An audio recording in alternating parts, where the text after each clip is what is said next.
I know first of you, some of you guys are thinking like, what is this guy wearing? Now I'm thinking of the public schools, like if you go to School of Waldorf, and kind of thought put a new kind of look to this. But really what it is I have, my niece is getting married in about an hour and a half, and I have to speak there.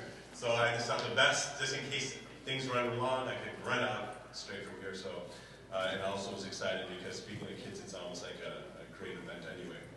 But the idea of public schools, and I know that Brother Edmund Arroyo, again, thank you so much for giving me the opportunity to kind of speak first. I know you'll be talking about the challenges in the public schools. But one of the areas is that also that all of us, when we are in the public school, I myself was a Chicago public school product from preschool all the way down to high school.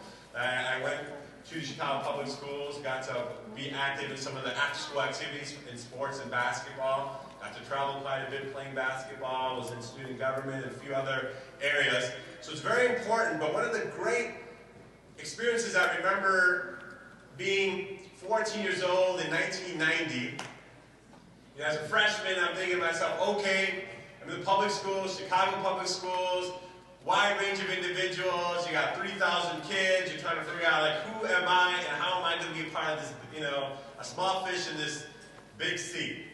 And you're trying to think to yourself, how do you go and trying to figure out, I'm still Muslim, I am American, and how do I still keep my culture aspect, my religious duties, at the same time being like, which I believe I'm American, and kind of make sure I still like that culture. So how do you put all this together? But at the same time, there are things like, you start realizing that, hey, at the end, people are respecting you for who you are, and if you're confident in who you are. But one of the things that I want you guys to realize that there are opportunities Allah subhanahu wa ta'ala gives. And I always feel that Allah subhanahu wa ta'ala puts people in places, what? To help establish not just yourself in society, but also establish other individuals who might have the same thoughts and feelings and groups. And you see that in all throughout clubs. There are various clubs that have from ethnicities to athletics to academics. Why? Because everyone has some connection to this specific area or specific thing. In the same way, one way that we are all connected is due to our faith. And Allah subhanahu wa ta'ala gives us opportunities, and He says that that you are the best community raised up for mankind. Right? To enjoin people to good and forbid them from wrong. But that idea of just enjoining it, to be a good community, you have to be just good individuals. And the first and foremost thing is that you as individuals have to make sure that when you walk in there, that you be confident who you are. Do not let the society dictate how you should act, the way you should behave. Because I know some of us like to have our swag on. You want to have that player look. Have your pants rolling so that everyone can see your Superman underwear. Because that's just the way we roll. But you have to realize there's a time and place, and there are things which are good in our society, and there's some things that we need to keep an eye on. But at the same time, as a freshman, I was thinking to myself, one of our first principles of priority is salah. And I'm thinking to myself, how am I going to pray? How am I going to do this? Oh my God, if I ask, people are going to be like, weird, what's going on? And I remember our freshman year, we were kind of thinking what to do.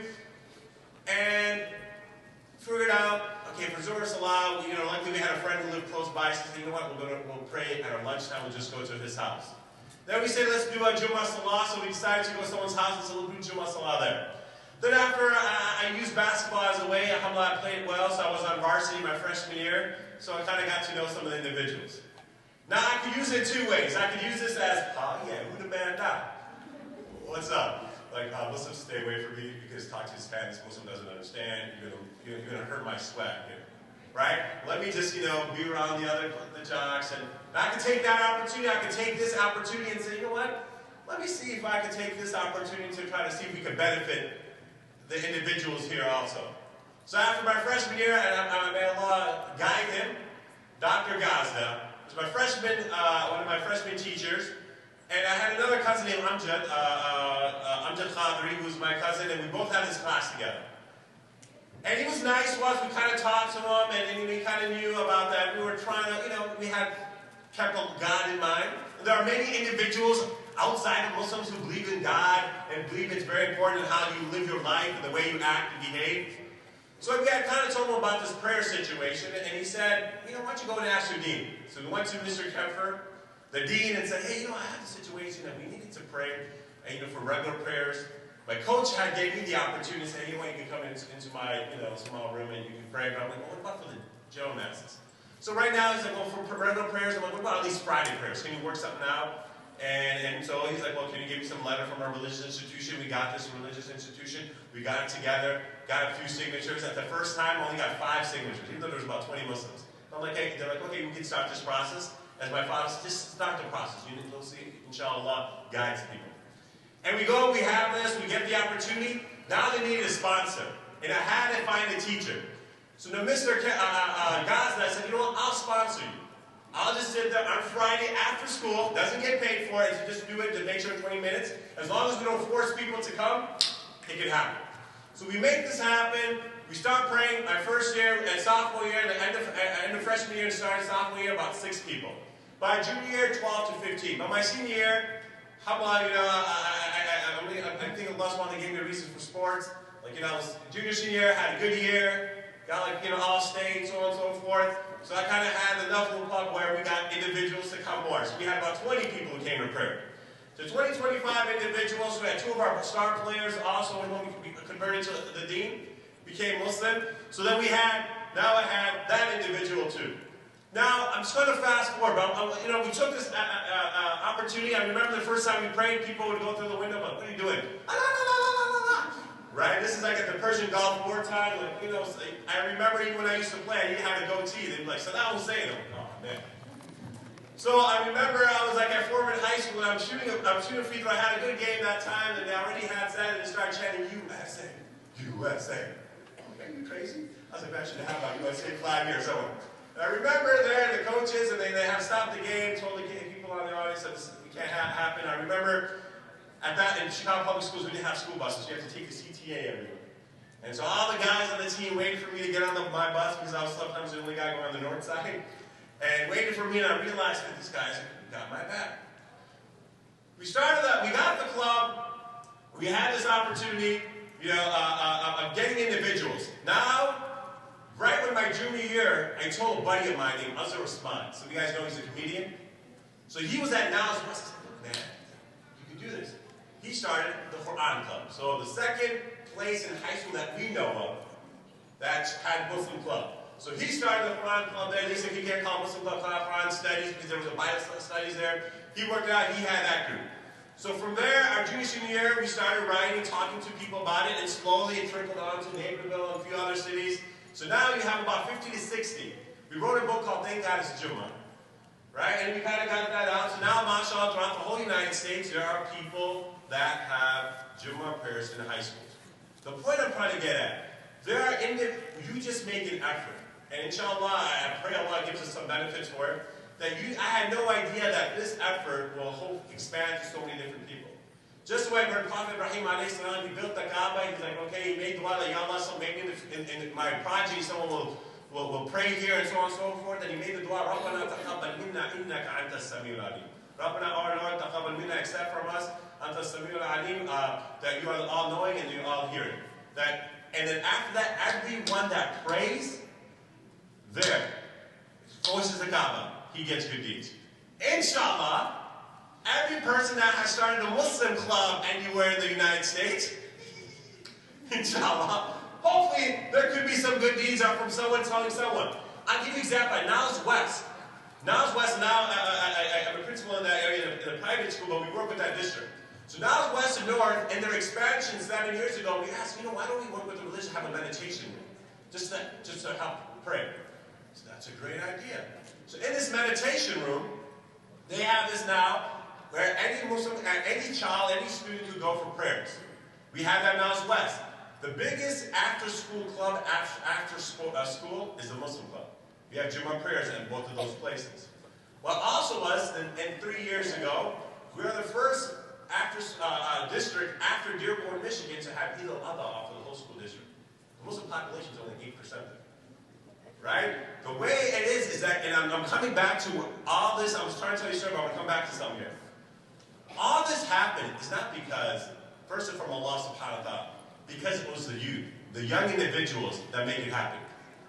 The Northwest principal, when we got this Eid al-Adha off and the meditation room, he was a teacher and he thought one of these kids were good. He goes, I'll sponsor the Muslim talk. So this is like later, after I was a response 10 years later. He's like, I will give a sponsor because you guys are some good kids. Later on, he moves up the rank and he becomes a principal of the school. He has this in mind. He's like, you know what, you guys are doing, some good stuff here. And he kind of keeps on supporting it. Now he's in the neighborhood district. He's assistant superintendent there. So what it does is it gives you this opportunity where you make steps and you don't know how far it goes. If you keep sincerity. What I want to tell you, just like me, I was a little scared, like, man, how did I do this? I'm going to be embarrassing. People are look at who are you? Who are you? But you make efforts and you take steps, you don't see how much that can open up. Because and Mr. Arroyo is going to be talking about some of the challenges. And one of the biggest challenges on how to deal with some of this is when you're working, getting support. I guarantee you one of the best things for me was after the basketball games to have a few other guys who are like, all right, game's over, come with us. And I can go to the after school, party after the game, all right, because you have to have support. It's not easy being, right? It's popular to be haram, right? Everyone likes the bad boy. Like, you talk to all these girls, oh my God, I know he's bad, but I could change him. Come on. No, I know. Right? And then for you guys, being righteous, being good, like, wait a minute, you're not going to beat on me, you're not going to cheat on me? Oh, you're a nice guy. And you do good in school? So there are going to be guys, so you have to realize there has to be an outlet where you guys can remember Allah at the same time, but at the same time have friends, because parents, guess when your child was a laddu, habibti, when they were young, when they told you everything, Mama, this happened in school, you're like, yeah, habibi, right? So when they're young, they tell you everything, right? Preschool, pre-K, then what happened to my 6th grade? How was your day? Good. What you do? Nothing. How was school? Boring. What do you have to do? Computers. Ding! Like, and then like, oh, I have to have it in my room. Moms, dads, no computer should be in the room. Then when they come in, oh, mom's coming. Download. Oh, mashallah. Right? And there's there. And that's why you got to keep these in mind, because now it's not just even outside, but you have it inside your own room with, Facebook, where everyone wants to be everyone's friends. Like, hey, you can be my friend. Oh my God, you have 700 friends on Facebook? Yeah. You're not the shoulder. Right? So you got to keep these things in mind, inshallah ta'ala, that this concept, and I know that should have been the other way when we first saw challenges, I was going to make the connection, but realize that what you can do in the public school, you have the right as individuals to start a club. The only rule is that you can't be like, you need to come. How dare you not come? Haram on you. None of that. And that's not the way of our deen anyway. And you don't need to be like, I'm calling your mom. Don't need to do that, because if someone gets felt like they're forced, then that's just trouble. You just invite, you just tell them one time, and that's when Allah subhanahu wa ta'ala will guide them. Oh, good, I 5 minutes, I got worried. I thought she was like, get off. So, it is very important on that aspect that you need to kind of keep these things in mind. So first and foremost, what plays a big part is your character. I want to think about this. From all the things of the Prophet ﷺ, right? The Prophet ﷺ, when people said, now some people came to the Prophet ﷺ and they said, you know what, they thought because the Prophet ﷺ was beautiful, right? They said that one Sahaba said he saw the moon, he saw the Prophet, saw the moon, saw the Prophet, and said the Prophet's face was more brighter than the moon. So it could have been because of his beauty that everyone said, I just want to be by this person. The beauty fades away after a while, like, yeah. Or could it be because of his strength? Big pump, right? He's like, oh, he was just big like the Rock or something. Right? That it was because it was known that the Prophet ﷺ wrestled as the strongest individual at that time. Not the fake wrestling at WWE, like, I'm talking about UFC style. Where he takes one individual, God takes him once. Not twice. 3 times he beats this individual, and was this the reason why? Like, man, if we mess with the Prophet ﷺ, we're in trouble, so we better follow him. That could be the reason, but that's not the reason why. Because after a while, strength would go away.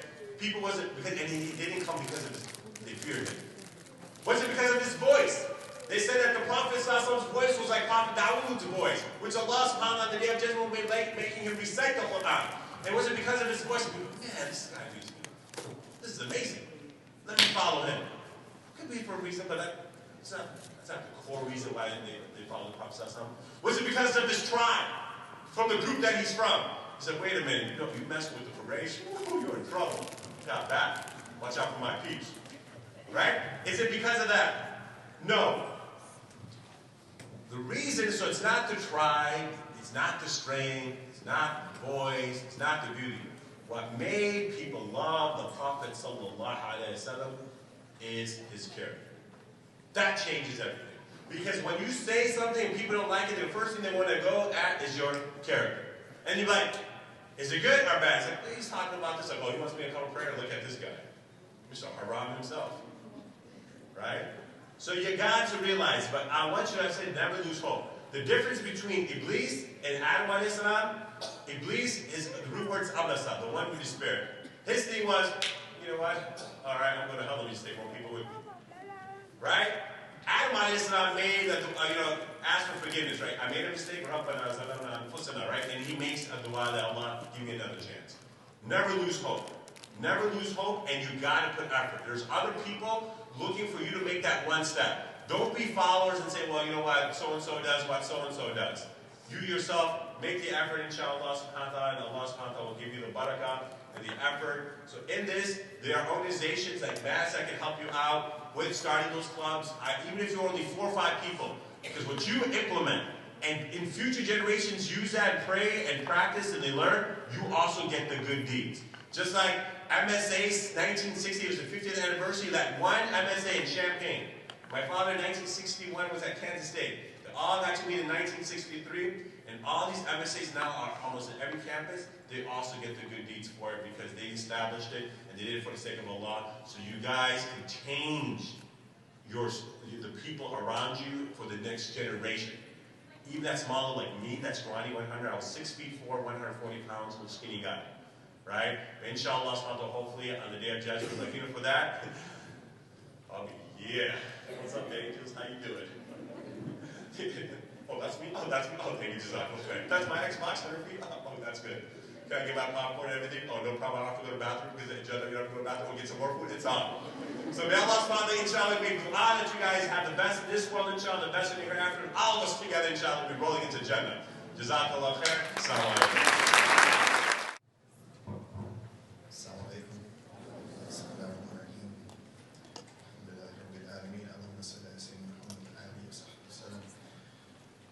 So, I've been working in the public high school for about 14 years now, and I want to talk a little bit about the challenges that I see, and I think I bring a unique perspective because I'm not just a teacher in a high school, but I'm also a social worker. So what that means is that I also get to see some of the social, emotional challenges that Muslim kids are facing in the public schools. Then I also have a little bit of a reading into it too. Some of it isn't necessarily what kids are telling me, but it's also just what I'm observing as a therapist and someone who works with teenagers and people in general in this area. So one of the things that I think, you know, I have a daughter who just graduated high school and she actually went to my high school. So that was another little insight, is she would share things with me sometimes, and also she would share what other kids in her class, Muslim kids, were dealing with. And so when it came time for her to enter high school, one of the things I said to her, and this is something that I think you all need to think of, and parents, I would strongly recommend it as well, I said, you need to be careful who you choose as your friends, which is kind of cliche, but the other part that I think a lot of Muslim parents make a mistake of is they want their kids to surround themselves only with Muslims.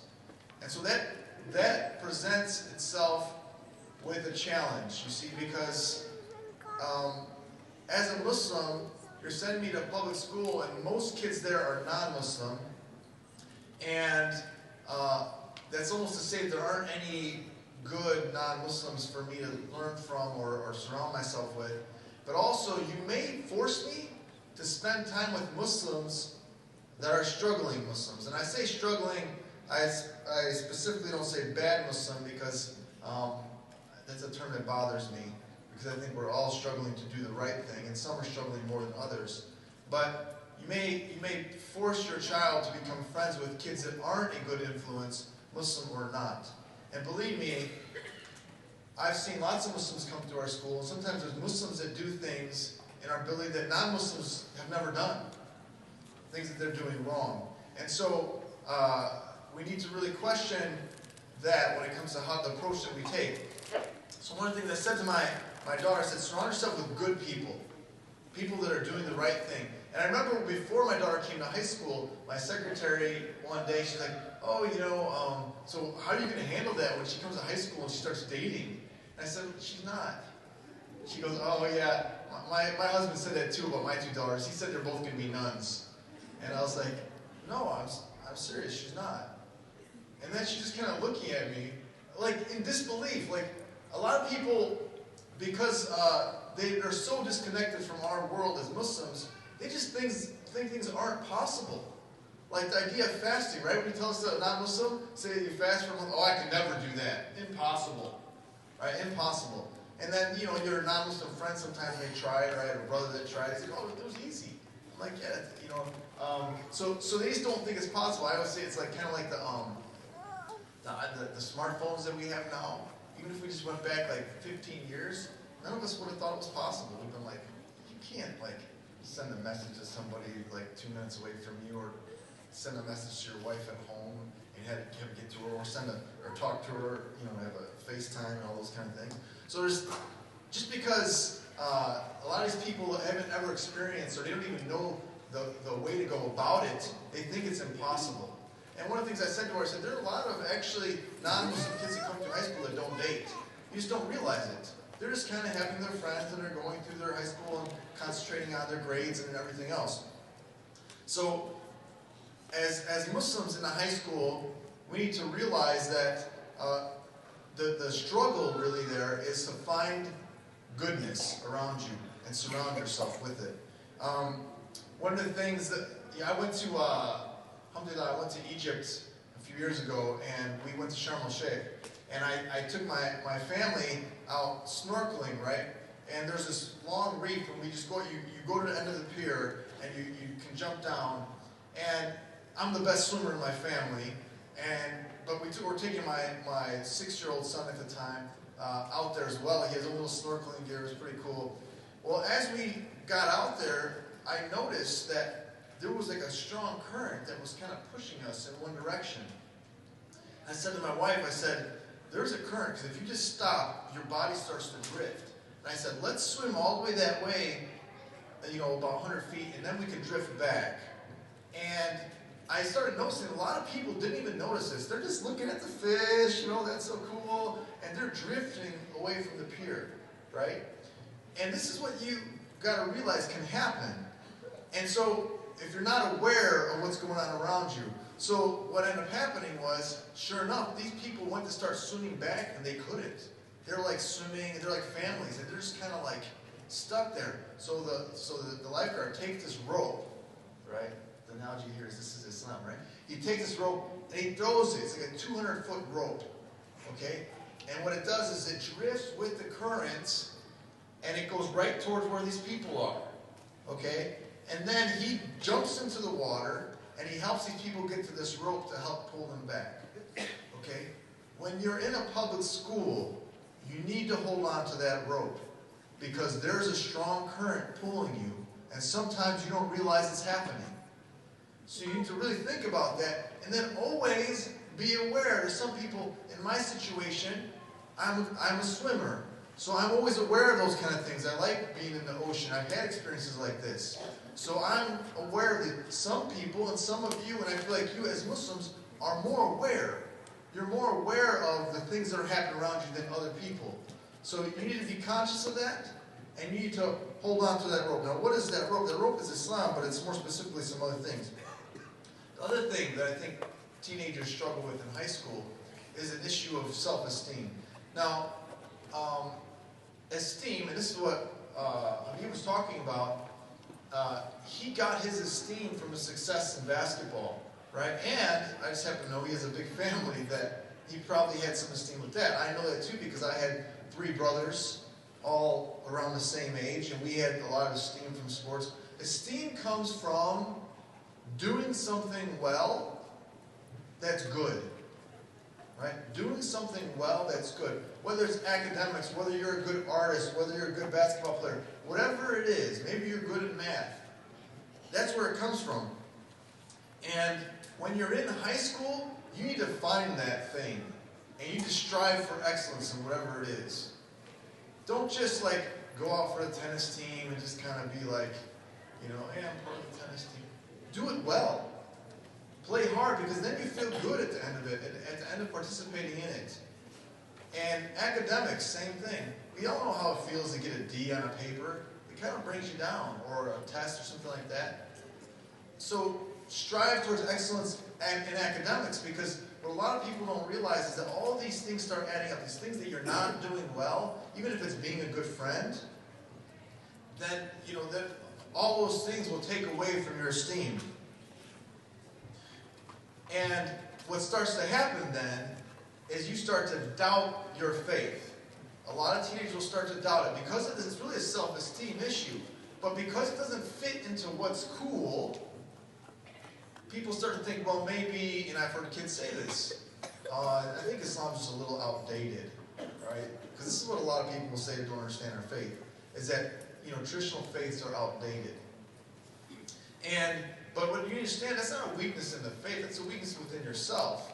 It's a weakness in your how you feel about yourself and how confident you can practice your faith. You know, one of the things that we was talking about with starting an MSA that I realized over the years of having MSAs every year, and this is unfortunate, but this is the reality, that an MSA in a public school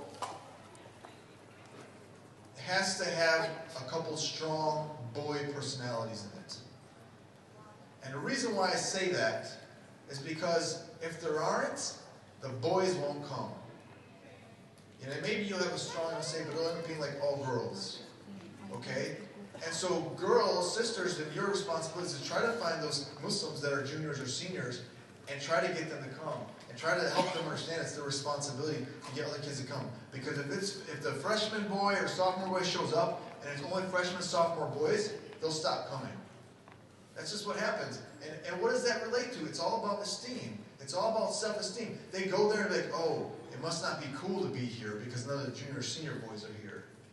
Okay? It's all about self-doubt. It's not about reality. It's just about self-doubt. Every now and then you have a really cool, confident sophomore boy come in, and then the next 3 years that MSA will be strong. And I've seen this year after year.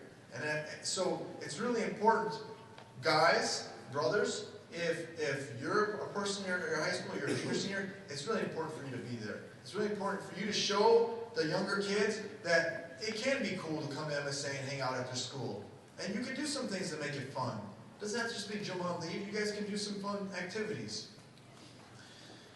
The other thing is something that all teenagers struggle with, and that is self-control.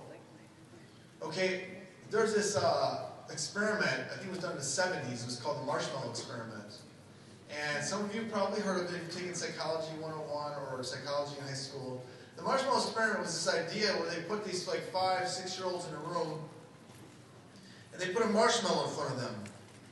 And they said, okay, you can eat that marshmallow if you want, but if you wait, I'm going to be back in a couple minutes, and I'll give you 2 marshmallows. And one of the things they found about this experiment, it was really funny to watch. You can watch like reproductions online, they're hilarious, because the kids are like trying not to look at it. They're resting their nose on it so they can smell it, and then or they'll take a little piece off it from the backside, thinking the experiment won't see it, and they start eating it. So there's all these little things that happen. But one of the things they found with the longitudinal part of the study is that kids who restrained from eating that marshmallow got better GPAs in high school. Okay? It didn't necessarily predict standardized test scores because that's really about intelligence. But when it comes to GPA and your grade point average, kids who didn't eat the marshmallow got better GPAs in high school. And what they do know about GPAs in high school is that's a better predictor of success than any kind of standardized test score. So, you know, when it comes to self-control, one of the conclusions at the end of this paper that I saw about it, their conclusion was fascinating to me because it's like this is what we talk about as Muslims all the time was surround yourself with people who have self-control. I was like, subhanAllah, like that's what our faith preaches to us. Have self-control, right? Don't give in to your whims. control your nafs, and all these things, these different parts of our faith. And this, this is why you can't just say, well, I'm just like a spiritual person. You have to have the Sharia. You have to have the laws along with feeling good within your faith. Okay, you can't just have one without the other. So when it comes to things like, drugs, marijuana is a huge problem in our society. It's going to become more of a problem in our society because of legalization across the nation right now. And I imagine it'll become more and more legalized throughout the nation. So this is something that we can't ignore. But the reality is, all the pro-marijuana arguments out there, they're really anti-alcohol arguments. They're like, oh, well, people don't drive as dangerously when they're smoking marijuana. Or, oh, well, people don't get angry like they do when they drink alcohol. There are all these things, but I always say, well, that's not an argument for marijuana. That's just an argument against alcohol. So give me something else, right? Because we already think alcohol is haram. So, right? So this is something that, as Muslims, you need to be on the front lines of, because when it comes to there are a lot of drug prevention efforts in the high schools. There's no reason, absolutely no reason, you shouldn't be a part of it. And as a therapist in a high school, I see it take down all kinds of people. Marijuana use, it is addicting, and it's taking out people all the time, and it's taking on their families with them, and it's a really, really sad thing to see. And then another thing also, there's dating, the challenge of the pressure to date. I remember my daughter would always say, people would always say to her, you're so pretty, why aren't you dating? Why don't you go out with him? Why don't you go out with her? As if something's wrong with you because you don't. And it's like the situation with my secretary, my colleague, that's just all they know. And then when they see the benefit of it, and then by the time we're senior year, they're like, you're so lucky, Summer, you don't date. Man, I'm so, because they get so depressed after breakups and all these other things that it affects. So the other thing that I think is a big problem is, and it goes along with self-esteem, but it's having confidence in what you are doing. I can tell you that really all the styles and hipster glasses and everything you want to wear that you think are going to make you cool, there's nothing that makes you cooler than confidence, right? Being confident in the person you are. We just had, he might even be in the audience, we just had this kid transfer to our school. His name is Muhammad, and he transferred in from out of the country. And he's so confident in being a Muslim, that even other Muslim kids are like, oh, he's so cool. They don't realize why they think he's so cool. Because he just like, he speaks with an accent, he's Arab, he speaks with an accent, but yet, all the kids in his school already like him. He's only been there like 3 weeks. The teachers like him. Because he just, I'm Muslim, hey, Mr. Arroyo, where can we pray, during the day? And, he's asking all these questions, and all the girls are going crazy over him too. They're like, is he from that culture where they pre-arranged marriage? Why are you asking me that? Because he's cute. Oh, well, kind of. But yeah, I don't think he's interested in dating. Oh, I was just wondering. But it's his confidence. He looks at you in the eyes. He carries himself confidently. He's not afraid of saying that he's Muslim or he's Arab, and he has an accent and everything. So that that comes from his life experiences. But when you look at people throughout the history, like Malala, when they interview her on television, she has so much confidence. It's amazing. So much confidence in what she says. And Nelson Mandela and all these historical figures, it was like they knew who they were, and they knew they stood on the side of what's right, and they were confident in speaking out against the wrongdoing in their society. So opportunities for you to get involved in the public school. There's drug prevention. Every school just about has something called Red Ribbon Week in the state of Illinois, where you do different things to get the awareness out there. Heroin is becoming a huge problem in the western suburb of Chicago, and Chicago in general. Just go on I think it's NPR's website. There's a series of articles and audio clips that you can listen to about the problems with heroin. And this doesn't start, people just decide one day I'm going to start doing heroin. It starts with other things. And as Muslims, we need to be aware of that. And as parents in the Muslim community, don't think for a second that our kids aren't using, because a lot of them are. And when you turn a blind eye to it and try to ignore it, guess what? When they're 23, you're not going to be able to stop it. It's a runaway train. And then good luck. Good luck, because often they're not on your health insurance anymore. There's all these challenges that come with that. So, as peers, and the one reason why the MSA and getting involved in school is so important is that you provide your friends the outlet with, like, hey, look, we accept you as part of this group. And so, making sure that you're available to your friends so that, those kind of things don't attract them in that direction. Service activities. As a Muslim, you should be looking for opportunities to serve your community. And it's not just the Muslim community. See, this is how we build moral capital in our society. By you all being part of the food drive and the blood drive and all these other things that, people, there's different opinions about giving blood, so I'll take that back. But when it comes to a lot of the other activities, there's, a lot of opportunities for you to get involved and show that as a Muslim, this is part of who I am.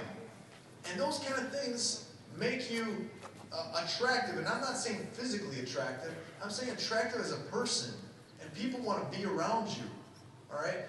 So, peer leadership opportunities, a lot of times there's leadership type clubs, and again, the boys are always afraid to I don't know if that's cool, so we have a leadership club in my high school, and there's usually about 80 kids involved, and usually about 50 of them are girls and 30 of them are guys, and the guys usually join later because also they realize, it is kind of cool to be smart and be leading things, right? So this isn't a problem just in Muslim society, but not being afraid to step in a leadership position and say, hey, I want to take charge of this. Say, this is a good cause. Let's see how I can get involved in it.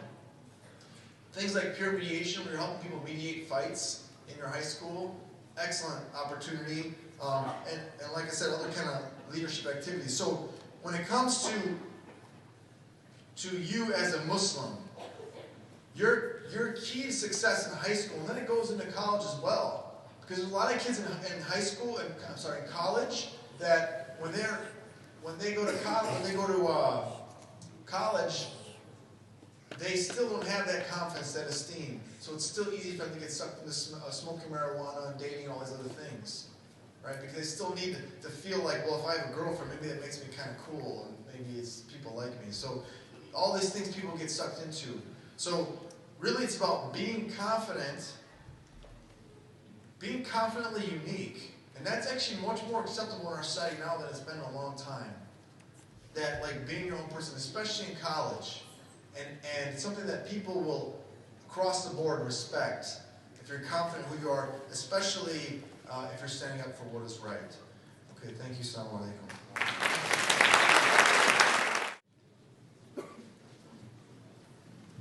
Assalamu alaikum wa rahmatullahi wa barakatuh. A few weeks ago, I was asked to share my experience about starting MSA in my public high school. Before I begin, I would like to thank MAS-ICNA for giving me this opportunity to share my experience, and how humble I am to share a stage with two inspirational speakers. The first reason why I decided to start MSA was for myself. I felt like I needed that support group in a public high school. I needed a place to reassure my faith. Just like a car, when you first buy it, you go and first time you fill it up with gas, you know that gas isn't going to last you a lifetime, so you stop at gas stations to refuel it.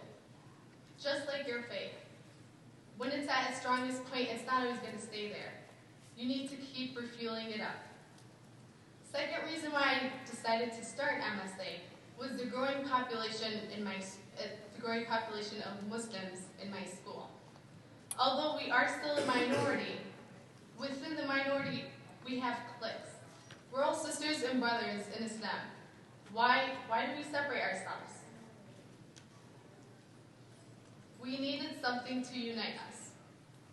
So late August of this summer, Project Salam came to our masjid and they presented how their goal was to establish an MSA in public high schools that didn't have them, or to improve MSAs.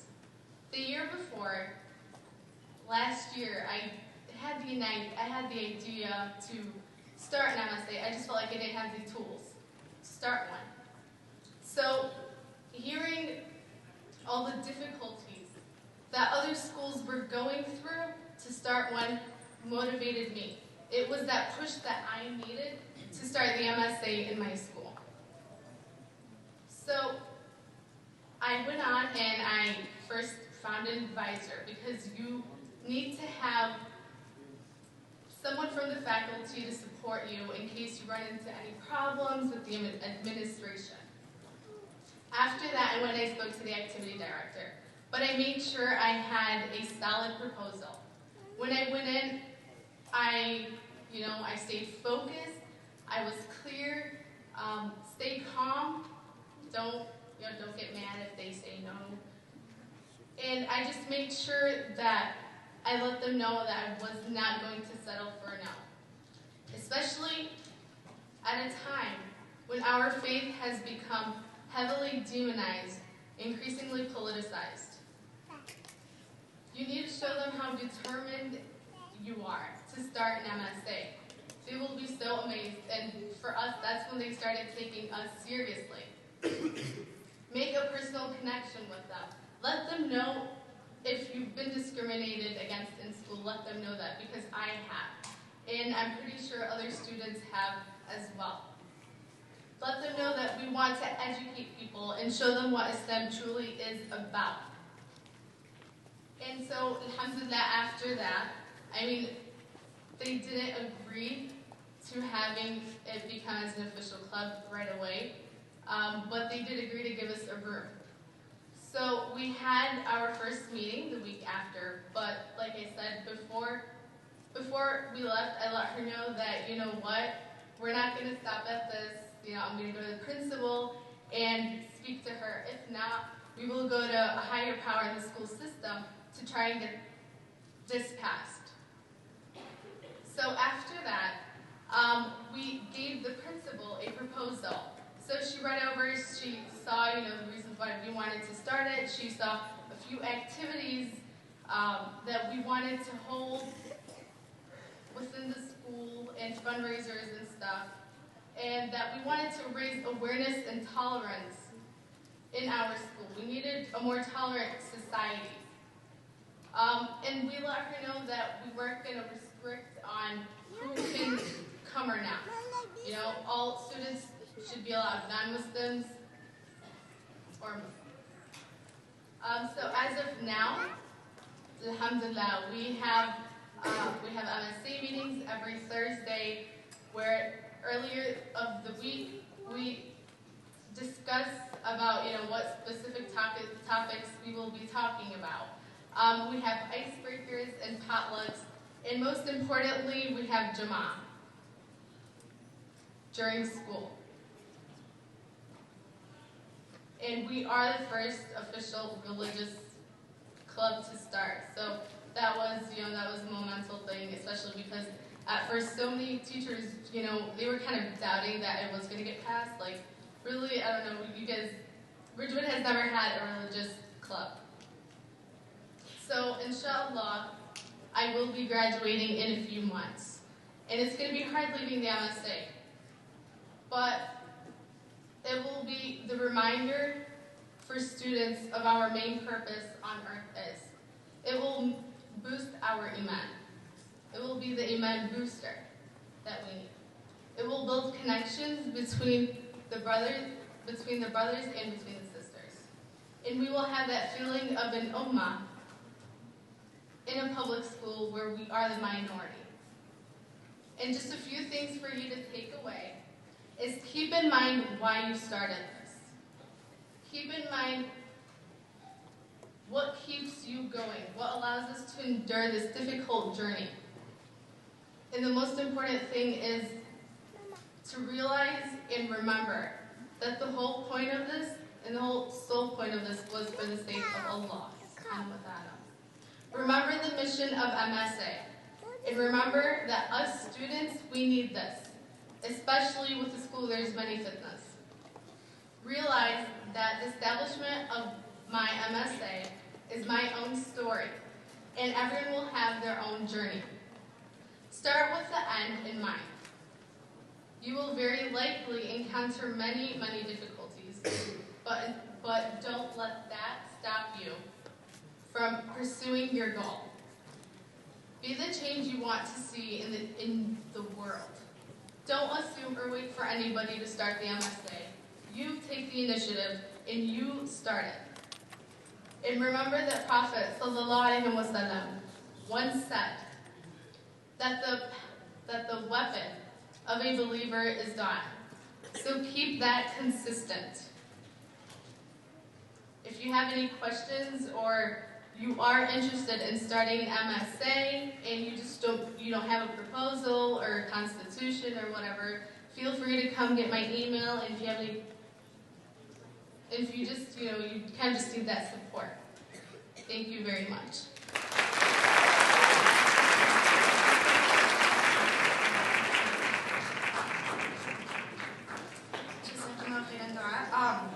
Since we did have Habeeb Quadri leave, he did leave us his email. If you guys had any questions, you could email him. Okay, so if you guys want to write it down, it's hqec1@yahoo.com.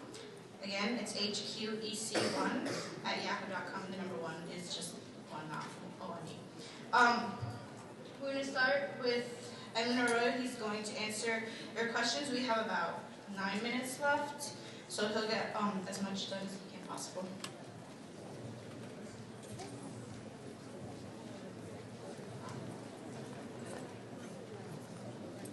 Assalamualaikum. I have a question here about who's qualified to give the Friday khutbah in your school. Really the qualifications, the person just has to know how to do it, but you just want to make sure it's an upright person. It shouldn't be somebody that's causing problems in your school. And one of the things you'll notice, and this is probably one of the complaints sometimes of people who go to the Friday khutbah, is that sometimes the people who are giving the khutbah maybe they feel don't do a good job or anything else. And that's part of that's because there's not any formal training to give a khutbah. Okay, there are books out there about how the proper protocol, but really you want to make sure it's somebody who's leadership caliber. Now, in my school, one of the things that we do for MSA, and the sister who spoke, I really appreciate some of the comments that she made because, and this will also answer a second question of how parents can help get it started in school or help out with the MSA. It really does need to be student motivated.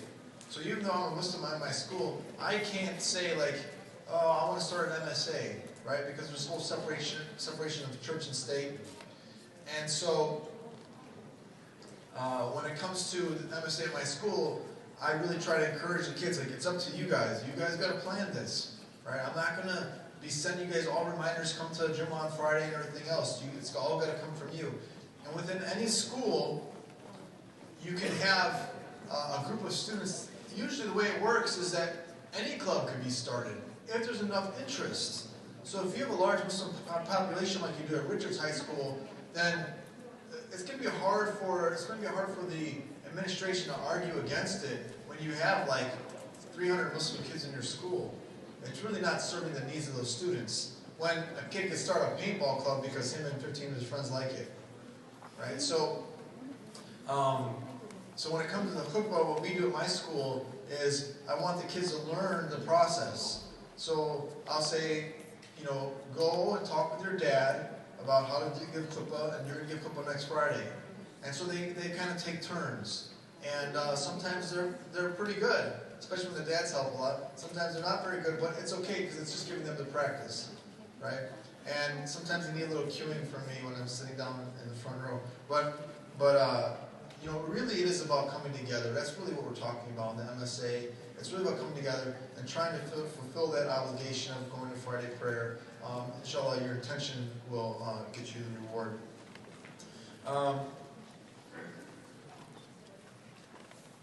Is it okay for us to let our kids attend and celebrate holidays at school with non-Muslims to show the openness of Islam, taking consideration that our kids already know well their religion? That's really a parenting call. I always say the same thing applies to whether or not you're going to send your child to Islamic school or public school. You really need to do some soul searching as a parent and say, you know, do I provide myself with enough of my child with enough of a Muslim environment where they feel confident in themselves as a Muslim? Because if you don't, and if you yourself are waning in that area, maybe not necessarily your faith, but in your practice, then maybe Islamic school is a little bit more of a consideration.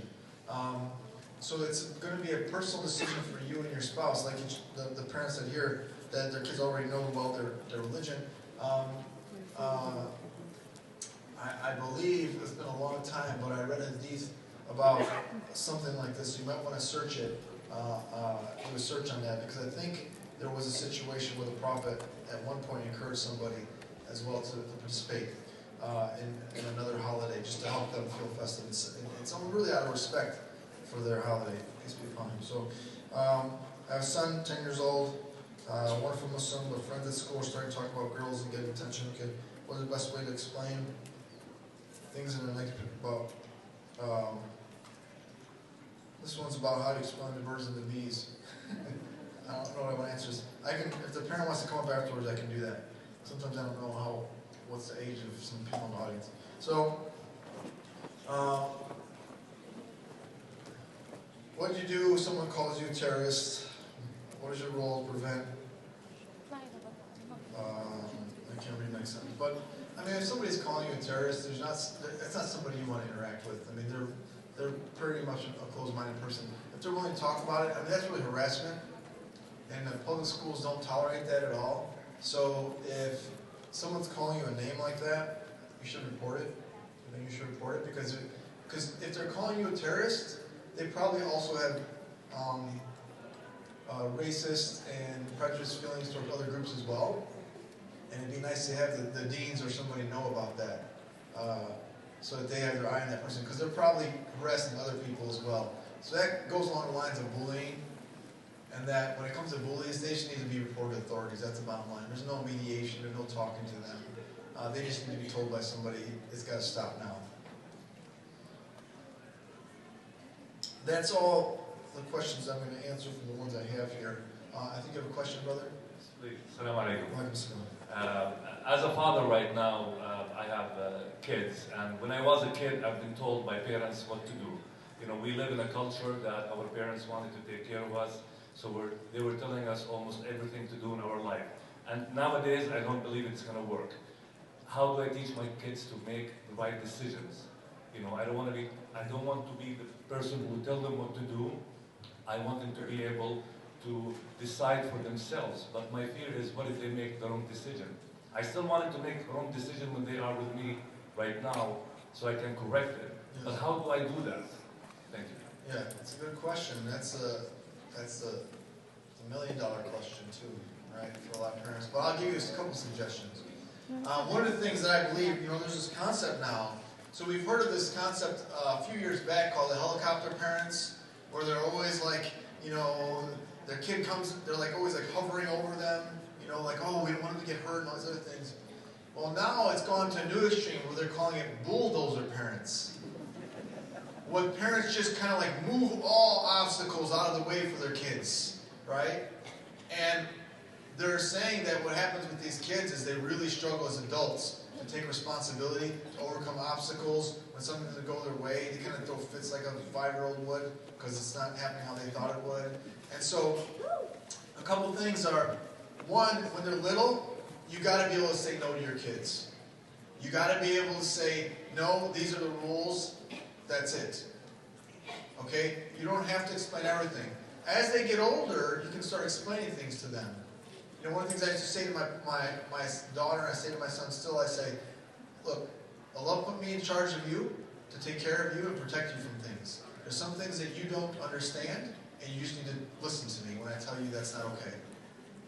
Right? And that usually ends the conversation. But so many parents now are afraid to tell their kids, no, you can't do that.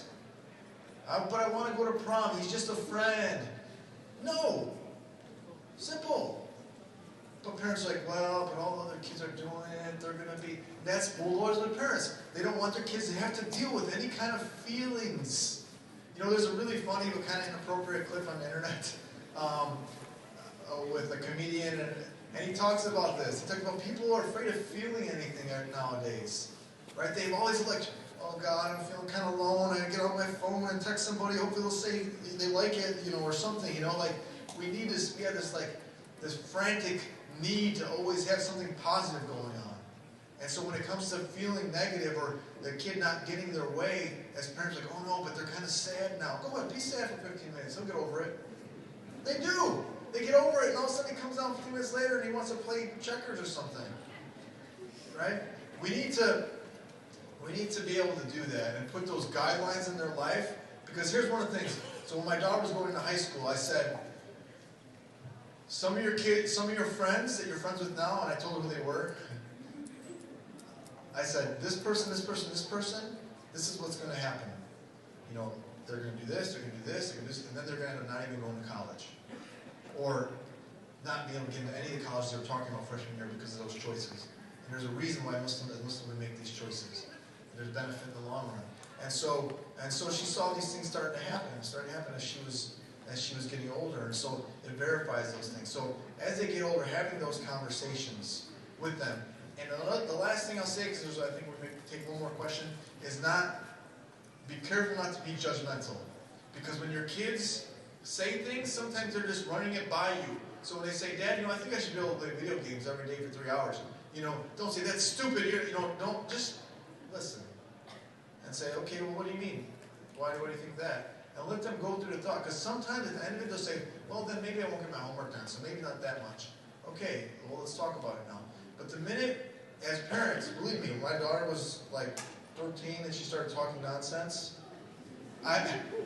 literally, I'd be like fighting as hard as I can to say, like, tell myself, shut up, don't say anything, just listen, because I want to be like, oh, you're stupid, right? Right? You know, but in so many times, parents do that, that's stupid, why would you do that? And then they stop talking to us, right? So just listen to the nonsense. Their brain's not fully developed. It's going to take them till they're like 20. The guy is 25. So you got to really try to, and the teen years are tough because you got to really try to listen. Not so quick to correct. You can correct them. That's natural for us as parents. We want to just say, no, don't go that way, go this way. But just like let them go that way in their mind a little bit and then gently bring them back. Okay, sister. Welcome, son.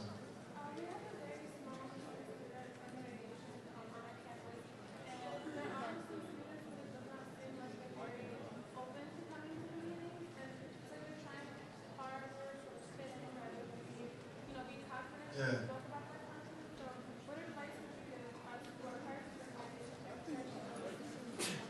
Okay, I'm just going to answer this quickly because I think we're out of time, but the sister said there's a small Muslim MSA at her school and she's having trouble getting a lot of the kids who are afraid of it's not cool to come to MSA and so they don't want to come to it. Well, like I said, one of the things is really, first of all, being consistent. Making sure that the people who are coming, come, because sometimes what will happen is a new 2 people will come and they see, you know, that time only 2 other people are there. So they're like, oh, I'm not coming anymore. So for the people, the small group that you have, be really committed to it and be consistent. And then also plan, what we do, and that is actually the kids really enjoy, is we plan a discussion where we bring up a topic and let's just have a frank discussion about it. And usually it's pretty funny. And then, again, you just got to talk to them individually, say, hey, we're doing this, and try to reach out to them. It's tough, but again, you know, it's a numbers thing. The more you have, the more acceptable it is to be Muslim, right? Because there's like 300 of us in the school. But there's only 50 of us in the school. People don't want to be seen as being Muslim, so they're afraid, which is a shame. It's a shame because it shouldn't be that way. But be confident you are. That's what's going to take you a lot of places, inshallah. Okay, assalamu alaikum.